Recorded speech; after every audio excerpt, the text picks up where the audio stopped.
Muito obrigado, o nobre deputado Mário Heringer, que é o nosso digno relator desta comissão especial, que é a Cláudia, que está aqui na nossa mesa, meu amigo Dr. Floriano, senhores deputados, senhoras e senhores. Para nós do Sinaenco é uma honra muito grande podermos estar aqui trazendo algumas ideias e reflexões sobre o que o Sinaenco, que é o sindicato que congrega perto de 30 mil empresas de projetos e gerenciamento na área da engenharia e arquitetura. Sindicato Nacional de Empresas de Arquitetura e Engenharia Consultiva. Então, nós representamos efetivamente um conjunto de escritórios e empresas que se espalham por todo o território nacional. Eu, antes de iniciar, tenho algumas telas, mas algumas considerações iniciais. Eu sou engenheiro há 50 anos, tive o privilégio, inclusive, formado pela Politécnica da USP, fui professor da Poli-USP durante uma década e tenho portanto, alguma vivência na área de engenharia. Há 15 anos atrás decidi fazer direito, então hoje sou também advogado e essa experiência de vida empresarial e pessoal, e já tendo passado dos 70 anos, me dá a tranquilidade de poder fazer alguns comentários, senhor relator, muito mais como um cidadão que tem muito mais passado do que futuro, né? Então, é em função da importância do tema que nós estamos discutindo. Ainda que tenha a minha empresa e presida um sindicato nacional que congrega perto de 30 mil empresas, mas o nosso interesse aqui é efetivamente discutir a coisa do ponto de vista do interesse público, porque se trata da lei que vai regulamentar e organizar o gasto do dinheiro da sociedade em compras de toda a natureza, inclusive de obras públicas. E é isto que me move aqui. E se tratando de obras públicas, em todas elas, invariavelmente, a participação da engenharia e da arquitetura e da engenharia, é em 100% delas. Em todas elas tem o dedo da engenharia, ou o intelecto da arquitetura e da engenharia. Em todas as fases, desde a concepção, os estudos preliminares, os vários estudos de alternativa, estudo de viabilidade técnico-econômica, financeira e social e ambiental, todos os detalhamentos, feita a obra, depois a operação da obra, a manutenção, a engenharia, a arquitetura estão presentes em todas as fases. E é isso que a gente precisa considerar. Por outro lado, e se tratando de obras públicas, a aplicação de dinheiro público, quero ressaltar alguma coisa que é fundamental. Em qualquer compra, o dono do processo é o comprador. E em se tratando de engenharia, arquitetura e obras públicas, e eu quero lembrar que obra é engenharia de construção. É engenharia, é aplicação. Aliás, em construção o que nós temos de um lado, engenharia, do outro lado, logística. São os dois grandes fatores que levam a um bom ou mau resultado, conforme o uso que se faça deles. Então, eu acho que a gente tem que ter, do lado do comprador, se a compra é técnica, isto implica em saber técnico. Precisa saber o que está comprando. E se não sabe diretamente, tem que se assessorar de quem saiba. Ninguém é obrigado a saber. Estando no cargo público, se ele não for um especialista, se cerque de gente competente. O que houve nos últimos anos, infelizmente, foi um grande empobrecimento dos quadros públicos, incapacitação e número de gente, pessoal experimentado, e isso leva ao enfraquecimento da capacidade, do poder intelectual de avaliação das coisas. Muito bem. O projeto, seja de arquitetura e de engenharia, ele decorre de um serviço técnico especializado, mas de natureza predominantemente intelectual. Então ele fica muito difícil de ser avaliado, mas ele se materializa através de desenhos, relatórios, memoriais de cálculo, relatórios de quantitativos. A aplicação de preços unitários aos quantitativos permite fazer uma estimativa de orçamento. Então, o projeto ele traz em si todo o germe, o genoma, o DNA do empreendimento. Então, ele tem que ser considerado dentro dessa circunstância. E eu queria fazer mais um comentário seguinte. A compra de engenharia a gente já está sentindo, pelas todas as discussões, que está cada vez mais claro, inclusive por manifestação do presidente da Casa, deputado Eduardo Cunha, publicamente, e pelas ocorrências que estão nos jornais, está cada vez mais claro que antes de uma obra é preciso ter o projeto executivo, o projeto completo, para que ele instrua o processo de licitação da obra. Então, eu estou, nesse momento, partindo desta conceituação. E eu queria dizer o seguinte: a contratação de um projeto de engenharia ou de arquitetura, ele é muito similar à contratação de um roteiro de um filme. Alguém contrata um roteirista, é um produto de entrega futura. E todo mundo sabe que, aqueles que lidam com isso, que um bom roteiro é a condição indispensável para que se tenha um bom filme. Mesma coisa é contratar alguém para fazer uma biografia. Você contrata alguém que tem experiência, porque vai entregar depois para frente. Se alguém for contratar um advogado para defender o seu direito, vai contratar entre aqueles experientes, para poder, e ele vai entregar a defesa no futuro, mas você contrata confiando na pessoa. Eu queria fazer uma provocação aqui, mais respeitosa, para saber se alguém se lembra, se entre aqueles que estão se defendendo, tanto no Mensalão ou no Lava Jato, se algum advogado de defesa foi contratado por menor preço, ou se foi contratado por pregão ou por leilão. Ninguém se arriscou a fazer isso, evidentemente, porque querem uma boa defesa. Se escandaliza imaginar um advogado ser contratado por pregão, por menor preço ou por leilão. Deveria causar o mesmo escândalo contratar engenharia e arquitetura por menor preço, por pregão ou por leilão. Porque é serviço técnico especializado de natureza predominantemente intelectual e tão estratégico quanto uma peça de defesa. Isto posto, eu queria me apoiar numas telas, por favor, Trindade. Nosso sindicato reúne, já falei, mais de 30 mil pessoas, e eu queria comentar o seguinte. Vamos admitir, eu acho que isso está em discussão, e a comissão, no seu trabalho extremamente importante, decidirá, e depois do plenário da Câmara, se realmente a obra vai ser contratada a partir de um projeto executivo. Mas nós defendemos essa tese. E por quê? Porque contratar a obra pública, ele depende do projeto executivo, porque quem define com toda a clareza, na sua inteireza, o objeto da construção é o projeto executivo de arquitetura e engenharia. Através de desenhos detalhados, plantas, há projetos, seja estrada, seja uma obra de um complexo do metrô, são milhares de desenhos, são milhares de relatórios, não é um traço qualquer. Memoriais descritivos, memoriais de cálculo e de justificativa, especificações técnicas de materiais e serviços que vão condicionar a qualidade do empreendimento, o orçamento prévio que o projeto permite dar e as recomendações e sugestões de processo construtivo. Agora, a minha preocupação nesse momento é a seguinte: admitamos que a comissão defenda que toda a licitação de obra pública venha primeiro com o projeto executivo. Então, a preocupação agora, o que é esse projeto executivo? Porque no projeto básico da 8666 está lá uma série de especificações que não são respeitadas. Se a gente não colocar projeto executivo respeitando as suas necessidades, não se entregará um bom projeto executivo, podemos ter o mesmo problema. A preocupação, senhor deputado, é o seguinte: é que a gente faça mais uma lei e, eventualmente, ela não tenha eficácia. Porque ela não tenha contemplado dados da realidade, da natureza da coisa. E eu quero me demorar um pouco, então, considerando o que existe no projeto e o que são elementos antecedentes a um projeto. Sem o que, se não fizermos isso, nós não teremos condição de oferecer um projeto executivo de qualidade. O projeto, como eu já disse, ele tem o genoma, o DNA do empreendimento. E não tem, se ele não for bem feito, ele terá uma falha genética. E não existe construção que corrija uma falha genética, um erro de projeto.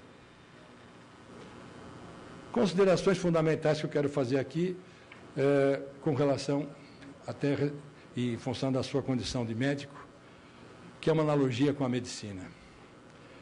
Antes de qualquer coisa, a não ser que seja um paciente politraumatizado que vem de um acidente tem que ir direto para a mesa de cirurgia para preservar a vida.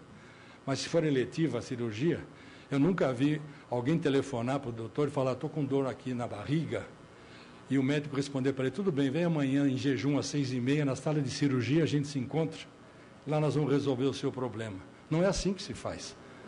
E muitas vezes no Brasil nós queremos começar a obra pela obra. Toma a decisão de fazer a obra, toque de caixa, quer resolver as coisas. Não dá.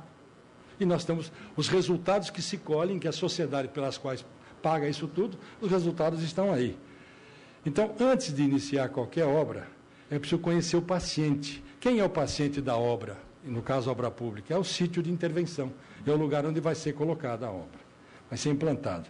Então, antes, portanto, de contratar as obras, desenvolver os projetos, e para a elaboração dos projetos nós precisamos ter o conhecimento dos dados antecedentes. Que dados são esses? Eu queria me demorar um pouquinho aqui só para... Isso é da natureza do problema. Se não der atenção para isso, não vai resolver. Não basta carimbar de projeto executivo. Dados antecedentes. Vou falar o seguinte, isso. Os dados antecedentes. Por exemplo, tem que ter, e é preciso ter o tempo para isso, tem que ter o levantamento plano altimétrico cadastral do sítio de intervenção. Terreno. Tem que conhecer o terreno. Não é só a morfologia. Tem que ver o que tem naquele terreno. Se for uma edificação unitária, é aqui. Mas se for uma estrada, é ao longo de um trecho de estrada. Precisa classificar as espécies vegetais, animais, e algumas ocorrências de interesse social, arqueológico, antropológico, que são indispensáveis conhecer antes, porque senão a obra vai parar. Eu dou o exemplo de que no Largo da Batata, em São Paulo, estação do metrô de São Paulo, ela ficou parado por anos, porque se descobriu na escavação que existia um sambaqui. E não podia continuar a obra enquanto não se resolvesse aquilo. O juiz interferiu, parou a obra. Se a gente não tiver o conhecimento, a obra para. Então não adianta sair correndo, porque ela vai parar lá adiante. É essa tese que eu quero demonstrar. Por outro lado, o relatório cadastral, indicando os imóveis que existem no sítio de intervenção, porque se eles não forem conhecidos e não houver um laudo de avaliação deles, vai começar a obra, vai dar trombada na avaliação, vai dar trombada na desapropriação. E aí alguém judicializa, vai para a justiça, e aí sabe-se Deus quanto tempo demora isso. Além disso, especialmente quando nós estivermos trabalhando em obras urbanas, eu já citei uma vez, uma obra de metrô num grande centro corresponde a uma cirurgia de abdômen. Não pode sair furando. Tem que conhecer, tem que fazer todos os exames prévios para saber o que existe lá embaixo. E não há cidade brasileira que tenha cadastrados as suas utilidades. Ninguém sabe.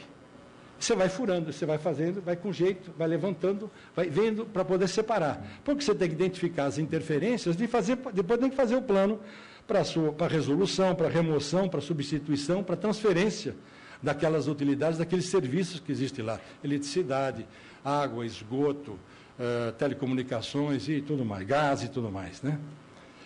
Outra coisa que precisa saber são os chamados estudos e ensaios geotécnicos e geofísicos. Se não se conhecer do ponto de vista técnico a capacidade portante daquele terreno, se tem água alta, não tem água alta, como é que você vai enfrentar aquilo? Se, ao longo do eixo da estrada, de repente você tem a surpresa durante a obra que tem um terreno mole. Puxa, que surpresa, precisa remover. Precisa tirar essa terra, jogar para algum lugar, buscar em uma área de empréstimo uma argila boa para poder fazer o aterro. Se isso não tiver previsto, a obra para e o custo vai lá para cima. Então, precisa gastar tempo para ter esses dados na mão. Então, observação fundamental. Se o projeto executivo não estiver completo com todos esses dados antecedentes, alguma ocorrência acontecerá ao longo da obra.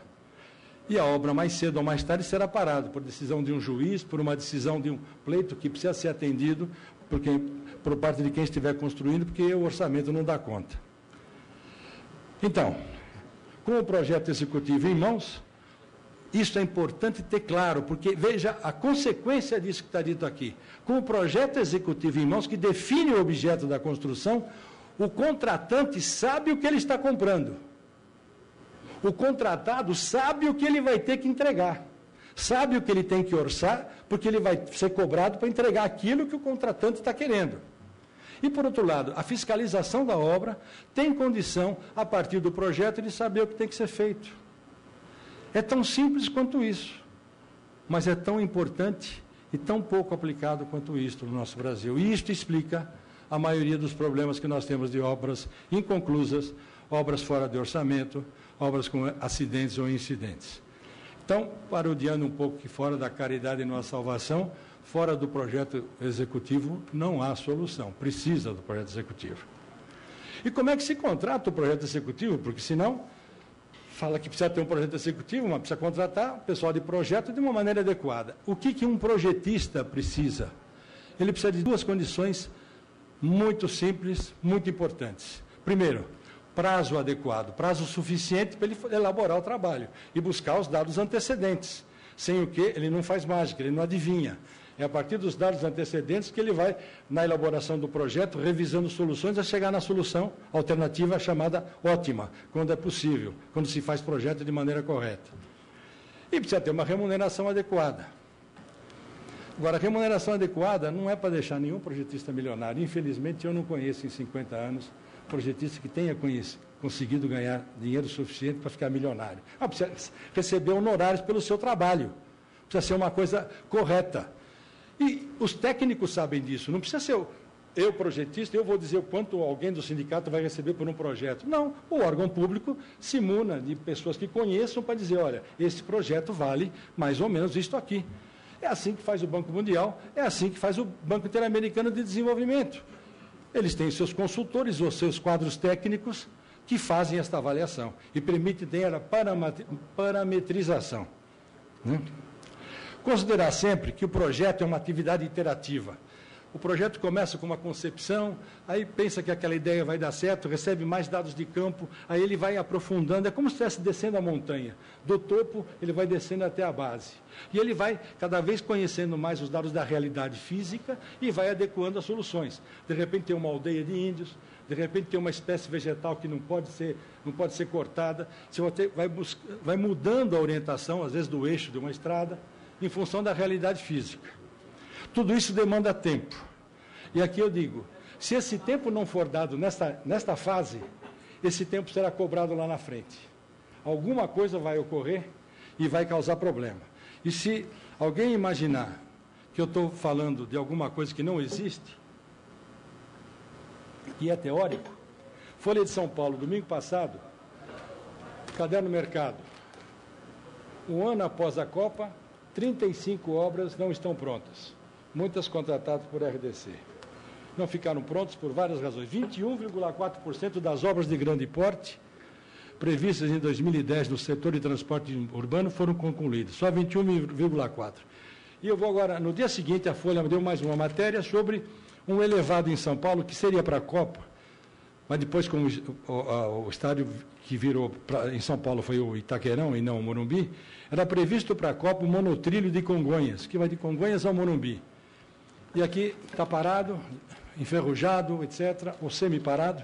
E aqui tem um parágrafo que eu quero dizer. O diretor do metrô diz que um dos principais motivos de atraso na linha 17 foi a demora para a liberação de licença ambiental. Também cita entraves nas desapropriações e nos tipos de solo da região. Exatamente essas coisas que eu estou chamando a atenção aqui, elas se manifestam na prática. E, efetivamente, depois a obra para. Não adianta correr, porque depois não vem o licenciamento ambiental, o juiz para, ou o IBAMA não dá o licenciamento. Se não tiver o conhecimento do solo, mais tarde vai ter uma surpresa, vai parar a obra. Então, é importante levar isso em conta. Eu queria fazer uma consideração agora, finalizando, estou caminhando para o final, senhor relator, que fala de remuneração. Quando eu digo que precisa ter prazo suficiente para poder levantar todos esses dados e ter a atividade intelectual da geração, da criação das soluções, mas, por outro lado, tem que ter uma remuneração adequada. Agora, em geral, no mundo, remuneração para projeto tem sido em torno de 5%. No Brasil está até abaixo de 1%. É escandaloso o que se paga hoje para projeto. E depois se queixa da qualidade. Mas, de qualquer maneira, 5% em relação ao custo da obra. Eu não tenho nada contra os corretores de imóvel, mas eu queria lembrar que a corretagem é 6% a 8% do valor de venda da unidade. O que o projetista ganha é uma miséria. E pior, é uma miséria e ele responde por 100% da genética do empreendimento. É a coisa mais essencial e recebe tão pouco. E hoje estamos recebendo muito, muito abaixo. Agora, Hugo Marques da Rosa, que foi secretário de Obras e Saneamento de São Paulo, gestão Mário Covas, ele tem um dado que diz o seguinte: o custo inicial de uma obra, especialmente numa edificação, que tem uma coisa mais definida, o custo inicial de uma obra é 17% do custo da obra de operação e manutenção dela ao longo de 50 anos, admitindo que a vida útil seja de 50 anos. Pode ser muito mais, é claro. Mas você faz uma construção, o custo inicial eu arredondei para 20%, considerando que o custo ao longo de 50 anos de vida útil. Então, vejam o seguinte, a aritmética é muito simples.